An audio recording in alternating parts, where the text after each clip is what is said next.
Ketika Rasulullah ditanya, ya Rasulullah, siapa kelompok manusia yang nanti didudukkan di atas manabir mimbar? Mimbar-mimbar yang terbuat dari cahaya. Yang pertama, mereka yang senang ya saling kunjung mengunjungi karena ibu saling kunjung mengunjungi. Di mana-mana majelis ibu datang, berarti ibu senang saling kunjung mengunjungi karena Allah. Yang kedua, orang yang senang silaturahmi karena Allah. Ini kalau ngaji begini Bu, bukan hanya sekedar dapat pahala taklim ya, pahala untuk ilmu. Ibu juga dari rumah datang ke majelis taklim, ibu seketika itu dapat pahala silaturahmi. Kalau nggak begini kan jarang ketemu orang ya Bu ya. Jarang ketemu sama tetangga, apalagi sama yang satu komplek sama kita. Ini satu lingkungan masjid atau ya, jadi orang-orang yang mereka senang bersilaturahmi karena Allah. Dan yang ketiga, orang-orang yang mereka saling menasehati karena Allah. Mudah-mudahan kalau di dunia kita jarang duduk di mimbar-mimbar yang disiapkan oleh panitia. Mungkin kita duduknya di belakang, duduknya di pojokan. Insya Allah 3 kelompok manusia ini telah didudukkan di munabir mimbar. Mimbar-mimbar yang terbuat dari cahaya kelak di hari kiamat. Amin ya rabbal alamin. Bunda-bunda yang sama-sama dirahmati Allah Subhanahu wa taala. Bu, Ibu. Ya. Ini alhamdulillah pagi yang cerah ini saya ingin menyampaikan satu perkataan dari Ali bin Abi Thalib karamallahu wajhah. Ibu kenal kan Ali bin Abi Thalib karamallahu wajhah? Kenal? Siapa itu? Ali bin Abi Thalib. Siapa Bu? Ali. Iya, Imam Ali bin Abi Thalib itu siapa? Karamallahu wajhah. Beliau itu termasuk salah satu khulafa rasyidin, ya kan? Yang mimpin setelah nggak ada Rasulullah itu kan ada 4. Abu Bakar As-Siddiq, Umar bin Khattab, Utsman bin Affan, Ali bin Abi Thalib. Itu kan disebut dengan khulafa rasyidin yang mimpin sesuai dengan wahyunya Allah, gitu ya Bu ya. Dan bukan hanya sekedar khulafa rasyidin, tapi beliau termasuk menantunya Rasulullah juga ya, karena menikah dengan putrinya Rasulullah, Siti Fatimah Az-Zahra. Dan beliau juga sepupunya Rasulullah, anaknya siapa Bu? Abu Thalib. Benar-benar Bu. Ya. Nah, saya ingin menyampaikan ya beberapa perkataan dari Ali bin Abi Thalib karamallahu wajhah.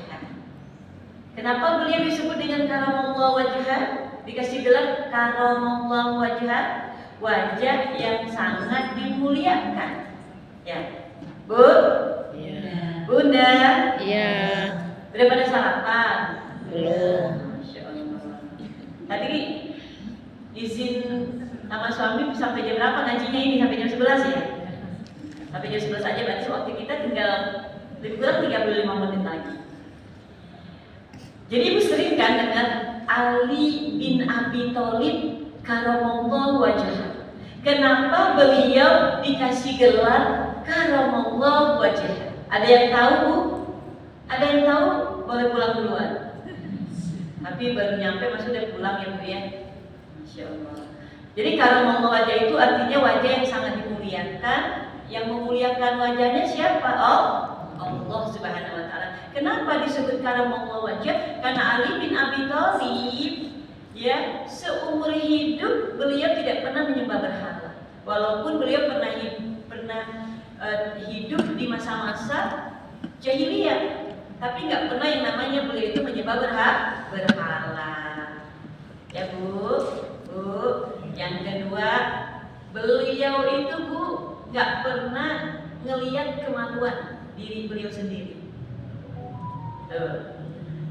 Saking beliau itu benar-benar ya mulia banget wajahnya ya, boro-boro melihat kemaluan, maksudnya aurat orang lain gitu ya, kemaluannya aja beliau gak pernah lihat.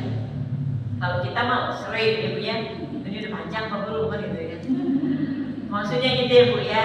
Bu, kalau Ali bin Abi Thalib mah gak pernah ngelihat kemaluan sendiri aja, gak pernah ya. Tuh makanya diberi gelar karamullah wajah, muka yang sangat mulia. Apa yang sudah dijanjikan kepadamu, apa yang kamu ucapkan, apa yang kamu pikirkan, apa yang terbersih di kepalamu, pasti bakal jadinya nyata. Jangankan omongan yang ada di pikiran kepala kita nih, bakal jadi nyata. Makanya Islam ngajari kita, ana indazoni abdihi, aku itu tergantung pikiran hambaku.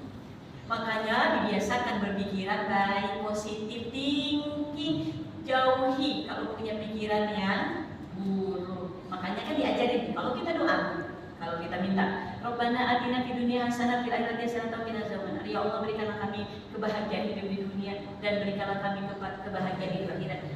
Wa qina azabannar, dan jauhkanlah kami dari azab api.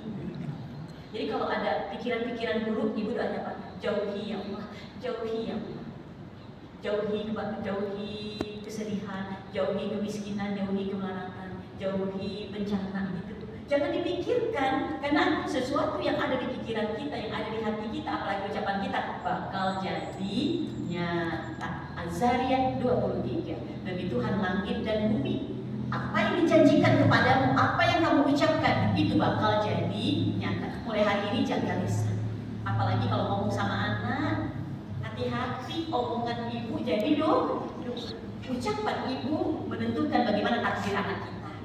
Kalau seorang ibu ngomong, ya Allah sukseskan anak-anakku, ya Allah berkahi anak-anakku, bahagiakan anak, bakal jadi sukses anaknya. Tapi omongan ibu gede banget, bocahnya usahain, gak ada guna-gunanya gitu.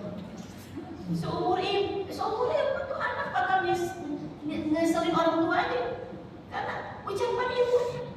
Bu ya, Bu, bunda-bunda. Iya. Bu, Iya. jaga lidah.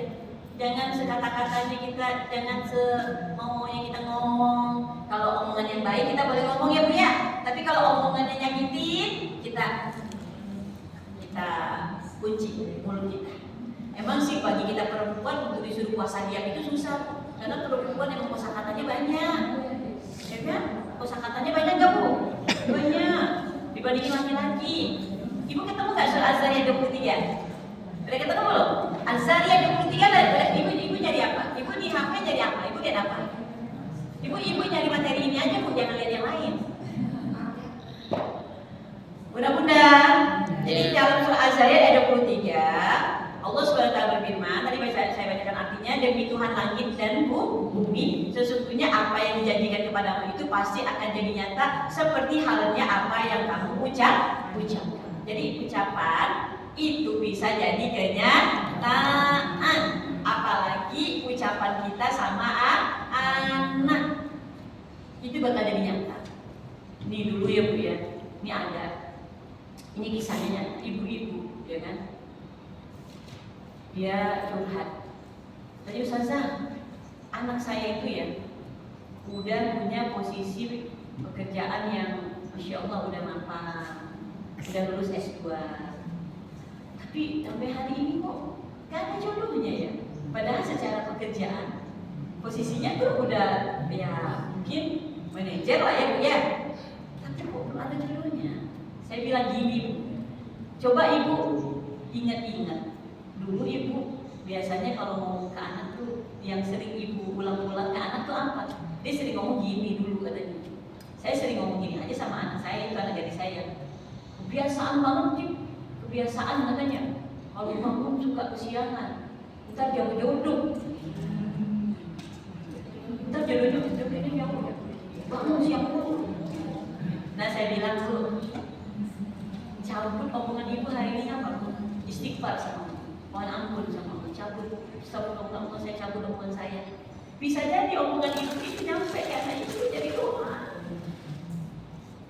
Ya, ya anak kita bangun kesiangan, ya doa dibaca Allah, nak bangun apa nak? Kan gitu ya. Kalau dia belum sholat subuh, nah bangun dari tidur, bangun gitu kan. Jangan sambil kita nyumpain, karena apa? Ucapan ibu itu dong, kan jadi nyata. Demi Tuhan langit dan bumi, apapun yang dijanjikan bagimu, apapun yang terucap bagimu, bakal jadinya nyata. Ya, jadi jaga ucapan, ngomongnya baik-baik aja.